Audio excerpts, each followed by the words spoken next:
Chapter 3. The next day Sina pulled me aside. "Still mad at me?" she asked. "Not really," I replied. "Good, because I took some money from my piggy bank so we could stop by the candy store and get milkshakes." "Sounds good to me," I said.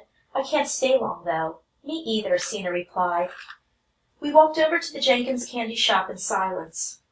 "I wasn't really mad at you. I was just mad," I told Sina, as we climbed up on leather-covered bar stools and ordered 2 vanilla shakes. Sina looked embarrassed.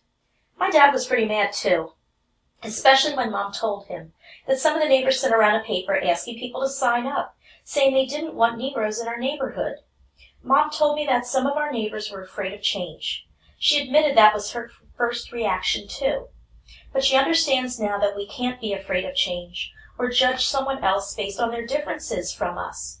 We had the same talk at my house, I said. My parents refused to sign that paper.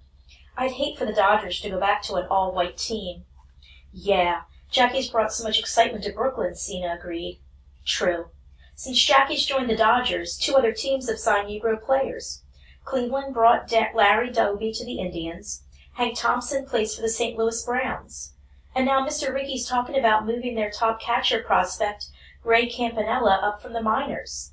"Think he'll make it in time for opening day?" Sina asked. "I sure hope so," I said. "Will you be there?"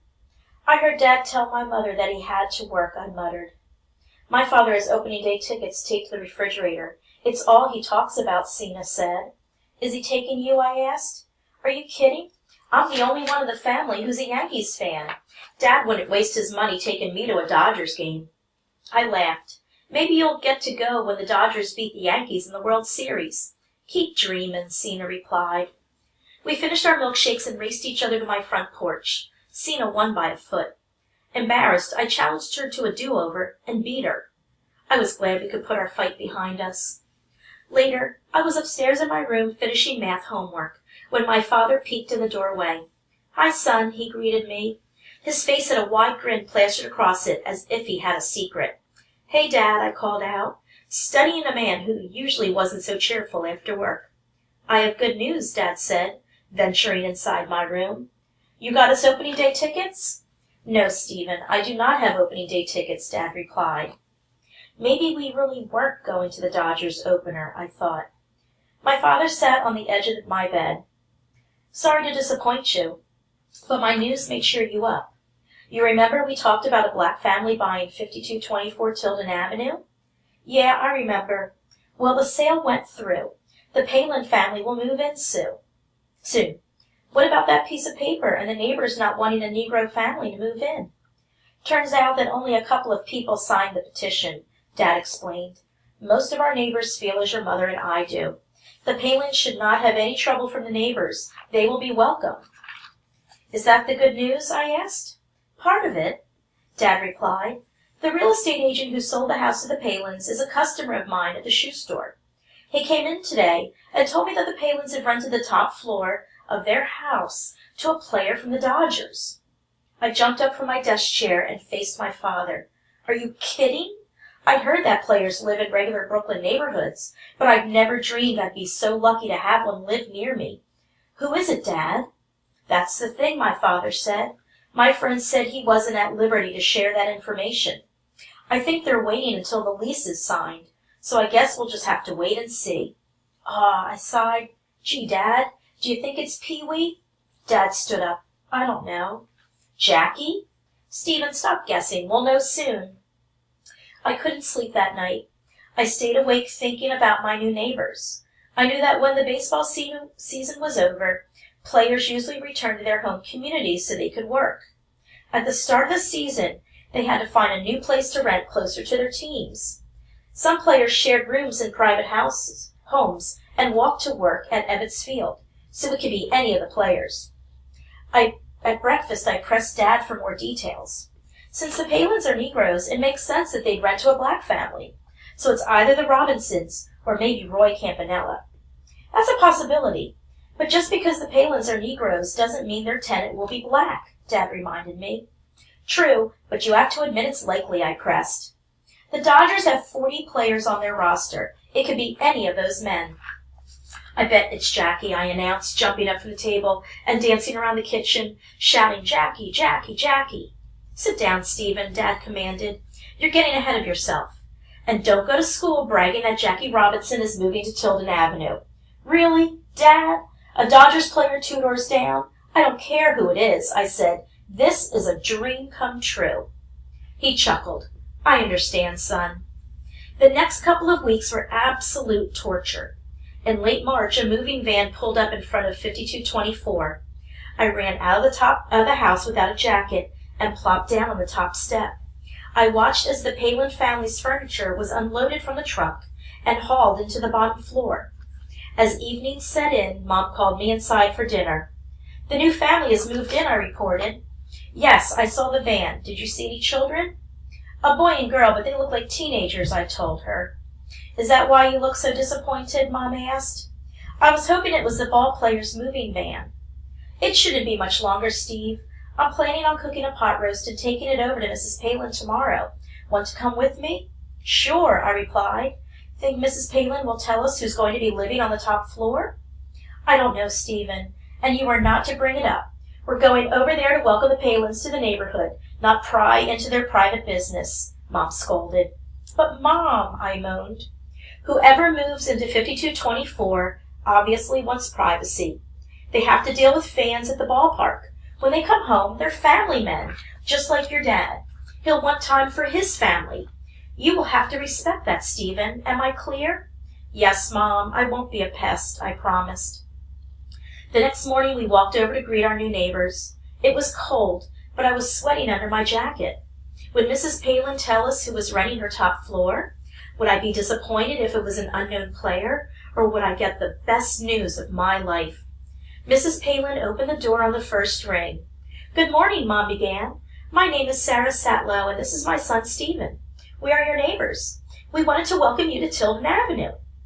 How lovely and unexpected, Mrs. Palin proclaimed. It's nice to meet you both. My name is Eleanor Palin. Stephen, you'll see my children around the neighborhood. They're a bit older than you and go to Tilden High School. You must be at the elementary school, right?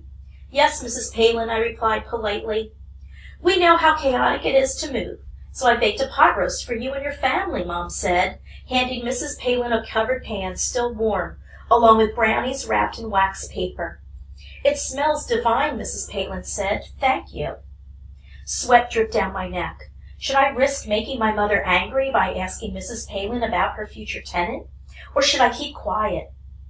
Are you a Brooklyn Dodgers fan, Stephen? Mrs. Palin asked. I'm a big fan, I replied, relieved that she had brought up the subject. Who are your favorite players? Jackie and Pee-wee are my top two, but I also like Ralph Branca and Carl Erskine. Why? Just curious, Mrs. Palin replied, with a twinkle in her eye. But I started to push, then looked up at my mom and shut my mouth. I know there's a rumor that one of the Dodgers is moving in upstairs, Mrs. Palin said. I nodded. Well, Stephen, my husband made me promise not to tell anyone who our tenant is going to be. So we'll all just have to wait to see who moves in, Mrs. Palin said, with a warm smile. I almost fell to the ground and screamed out in frustration.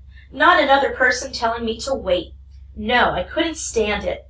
I barely heard my mother say goodbye. Tears in my eyes, I followed her back to our house. I trudged up the stairs feeling mad. Why didn't she tell us? For all the reasons we discussed earlier, Mom said. I still think it's Jackie. That night I was sitting on the front stoop when Dad came home from work. He saw me staring down at the block at our new neighbor's house. Your mother told me you met the Palins today. Yes, I nodded. I've been debating about when was the right time to tell you this, Dad said. Tell me what? I now know who is running from the Palins, he replied. Who is it, Dad? You've got to tell me, please, I begged. Until they move in, we won't know for sure, Dad teased. Is it who I've been wishing for? Dad chuckled. I think you'll be very happy, he said. Dad, are you telling me that Jackie Robinson is going to be my neighbor? He beamed. I saw Mr. Palin today. He told me that Jackie and his family have signed the lease for April 1st. I couldn't believe it. Jackie Robinson. I jumped into Dad's arms, yelling with joy. But Dad's laughter worried me. It was almost April 1st, and he loved a good April Fool's joke. I pulled away from him. Are you making up a story? I wouldn't do that to you, son. Is it really true, Dad? It's true, son. Mr. Palin said that Mrs. Robinson is driving their Cadillac across country with her brother Raymond and little Jackie Jr. They're expected in New York sometime between April 5th and 7th. What about Jackie? He's still barnstorming with the team, Steve. Oh, yeah, that's right. Is Jackie Jr. my age? I asked. I think he's younger than you. You'll know soon, Dad replied. I bet they'll be here tomorrow. Can I stay home from school? I'm not even going to respond to that question, Steve. I laughed it off. All right, Dad, but will you come get me out of school the minute the moving van pulls up? No, my dad said. I'll be at work and you'll be at school. You've got to give the Robinsons privacy, Steve. Promise me you won't drive Mrs. Robinson crazy with questions about Jackie. I slid down to the step below my dad. I honestly didn't know how I'd react to Jackie Robinson's living so close to me. It was just too important. None of my friends would even believe me until Jackie actually moved in. I looked up at my dad and shrugged my shoulders. I'll try not to be a pest, I promised. I jumped off the stoop. Time me, I insisted, before racing to Jackie Robinson's new house and back. How long did that take, Dad? 30 seconds tops, Dad said. Just think. I'll be living that close to a Brooklyn Dodgers player, I shouted. Every day after school, Sina and I would race home, hoping to find a moving van parked outside of 5224 Tilden Avenue.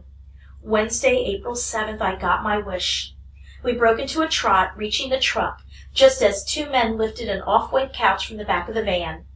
My heart pounded so hard, I was sure the men would see it beating under my coat. I wanted so badly to peek inside the house, but Sina wouldn't let go of my hand. Instead, we stood back and watched for a glimpse of the Robinson family. We stood out there for what felt like forever without seeing anyone. Finally, Sina had to get back home. I knew my mom wouldn't want me to be out there trying to see the Robinsons, so I headed home too. This wait was driving me crazy. I kicked a small stone in frustration as I walked toward my stoop. There's a moving truck outside the Robinsons, I reported as soon as I got inside and Mom shut the door. I know, honey. We sat in the kitchen snacking on crisp carrot and apple juice. I was antsy to get back outside and continue looking for our new neighbors. Can I ride my bike? You promised your father that you wouldn't pester the Robinsons, Mom reminded me. I just want to make sure it's them, that's all, I protested. Move-in day is stressful. Give them space. Saturday we can pick cherry blossoms and bring them over to Mr. and Mrs. Robinson. How does that sound? Fine, I muttered. I'll just sit on the stoop.